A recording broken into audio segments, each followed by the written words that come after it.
Hello everyone. आज का हमारा टॉपिक है role of city state in renaissance. पुनर्जागरण में नगर राज्यों की भूमिका। पुनर्जागरण बड़ा ही इम्पॉर्टेंट टॉपिक है और उसमें सिटी स्टेट की भूमिका आज हम देखेंगे। पुनर्जागरण के उदय में नगर राज्यों की बड़ी ही महत्वपूर्ण भूमिका रही है, विशेषकर इटली के नगर राज्य फ्लोरेंस, रोम, वेनिस, जेनेवा, मिलान आदि से ही सर्वप्रथम पुनर्जागरण का उदय देखा जाता है, जो धीरे धीरे यूरोप के अन्य देशों में फैले। ये नगर राज्य क्यों कौन से कहलाते हैं? ऐसे नगर जो पूरी तरह से संप्रभु हो, स्वतंत्र सत्ता उनकी हो, उनका जो प्रशासन हो वो भी स्वतंत्र हो, पॉलिटिकल इंडिपेंडेंस हो उनके पास, और ये सारे नगर राज्य इकोनॉमिक सेंटर भी थे एंशियंट पीरियड में, और इंटरनेशनल ट्रेड में इनकी बड़ी ही महत्वपूर्ण भूमिका थी। इसीलिए ये नगर राज्य जो अपने आप में स्वतंत्र थे, और मैंने आप लोग को बताया था कॉन्स्टेंटिनोपल का फॉल पिछले वीडियो में, तो वहाँ कुस्तुनतुनिया के पतन के बाद, कॉन्स्टेंटिनोपल और कुस्तुनतुनिया एक ही है, तो उसके पतन के बाद वहाँ से जो भाग के विद्वान गए वो इटली के इन्हीं राज्यों में, इन्हीं नगर राज्यों में फ्लोरेंस, रोम, वेनिस, जेनेवा, मिलान आदि में जाके संरक्षण प्राप्त करते हैं। ये शहर इनको संरक्षण देते हैं और यहीं से पुनर्जागरण का उदय देखा जाता है, क्योंकि ये विद्वान अपने साथ क्या लेके गए थे? ज्ञान की पांडुलिपियाँ। आप एक बड़े शहर को देख रहे हैं, इटली के। ये जो बड़े बड़े शहर थे, जो नगर राज्य थे, ये कला और ज्ञान का संरक्षण कर रहे थे। ये कला और ज्ञान का संरक्षण कैसे करते थे? तो इन नगर राज्यों में जो धनी व्यापारी थे, चूँकि ये व्यापार का सेंटर था, सेंटर ऑफ ट्रेड, तो यहाँ धनी जितने भी व्यापारी थे, जितने ट्रेडर्स थे, मर्चेंट्स थे, सब बहुत धनी थे। और यहाँ के शासक, साथ में रोम का पोप, इन सब ने कला और ज्ञान को संरक्षण प्रदान किया। इन्होंने कलाकारों को स्वतंत्र रूप से कला, साहित्य और विज्ञान में नए नए प्रयोग करने के लिए बढ़ावा दिया। नवीन विचारों को भी उन्होंने बढ़ावा दिया। इस काल के इटली के जो प्रमुख नगर राज्य थे, जिन्होंने कला और ज्ञान को संरक्षण दिया, उनके नाम मैं बार बार रिपीट कर रही हूँ, आप लोग को याद रहना चाहिए। फ्लोरेंस, रोम, मिलान, नेपल्स, वेनिस आदि। इसमें पुनर्जागरण का उदय कहाँ से माना जाता है? मैंने पिछले क्लास में भी बताया था आपको, ये है फ्लोरेंस। फ्लोरेंस जो इटली का शहर था, वहीं से पुनर्जागरण का उदय माना जाता है। उसके बाद हमारा जो दूसरा पॉइंट है वो है नगर राज्यों के बारे में, कि किस तरह से उपयोगी थे पुनर्जागरण को फैलाने में। तो वो दूसरा पॉइंट है मानववाद के उदय के केंद्र। ये मानववाद क्या था? ह्यूमैनिज्म, जिस मानवतावाद, यही कोर कंसेप्ट था रेनाशा का।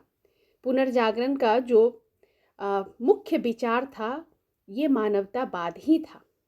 तो ये नगर राज्य पुनर्जागरण के मुख्य विचार मानवतावाद के उदय के केंद्र बन गए।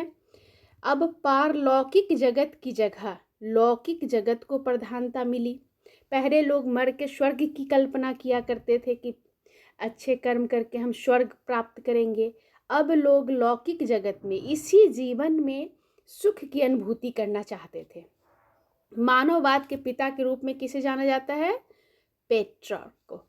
और प्रमुख मानववादी थे बोकाशियो, जो उन्हीं के काल के थे।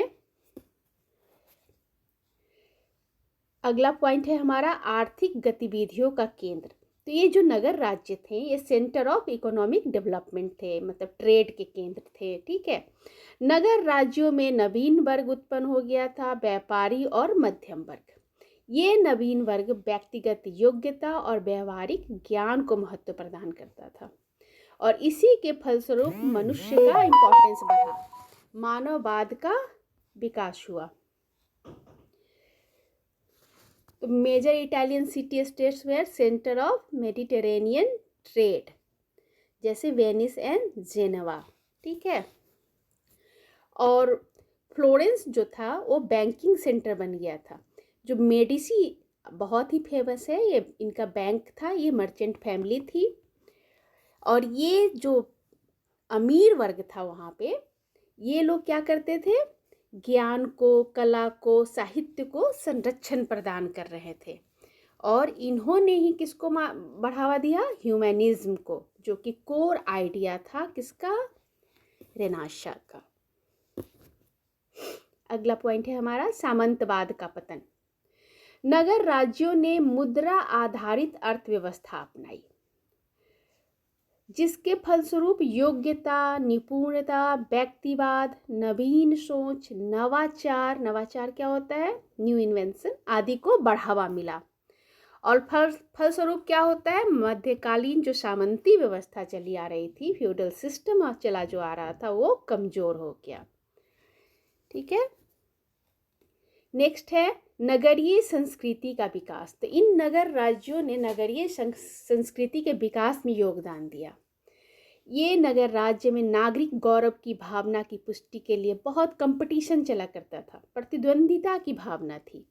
वो अपने अपने नगरों को ज़्यादा से ज़्यादा खूबसूरत बनाने के लिए सुंदर सुंदर सार्वजनिक भवन बनाते थे, मूर्तियाँ लगाते थे, चित्रों के निर्माण को भी प्रश्रय देते थे। ये प्रश्रय होगा, प्रश्न नहीं। इस काल में धार्मिक और लौकिक दोनों ही विषयों का स्थान दिया गया, मूर्तियाँ बनाने में, चित्र बनाने में। ठीक है। देखिए नगर राज्य किस तरह से, नगर राज्य के आसपास कोई भी जो ट्रेड का सेंटर होता है, जो बाजार होता है, यहाँ मार्केट आपको दिख रहा है, उसके आसपास से ही नगर बसने शुरू हो जाते हैं। जैसे आप देख सकते हो कि किस तरह से नगरों का विकास होता है। ट्रेड सेंटर जो भी है, व्यापारिक केंद्र है, जो प्रमुख मार्गों पे बसे हुए हैं, वहाँ आसपास शहर बस गए हैं। निष्कर्ष, the Italian city-states were the backbone of the Renaissance. Their wealth, political independence, competitive nature, and patronage system created the perfect condition for the revival of art, learning, and humanist thought, which later spread to the rest of Europe. मतलब Italy के प्रमुख नगर राज्यों ने वास्तव में पुनर्जागरण में प्रमुख भूमिका निभाई। उनकी समृद्धि, राजनीतिक स्वतंत्रता, प्रतिद्वंद्वात्मक प्रकृति और संरचनात्मक प्रवृत्ति ने एक आदर्श स्थिति उत्पन्न की, जिसकी वजह से कला, ज्ञान, मानववादी विचार आदि के उदय में सहायता मिली, और जहाँ से फिर बाद में पूरे यूरोप में इसका प्रसार हुआ। आज का हमारा प्रश्न है, मोनालिसा की पेंटिंग किसके द्वारा बनाई गई है? इसका आंसर आप लोग कमेंट बॉक्स में देंगे। Thank you.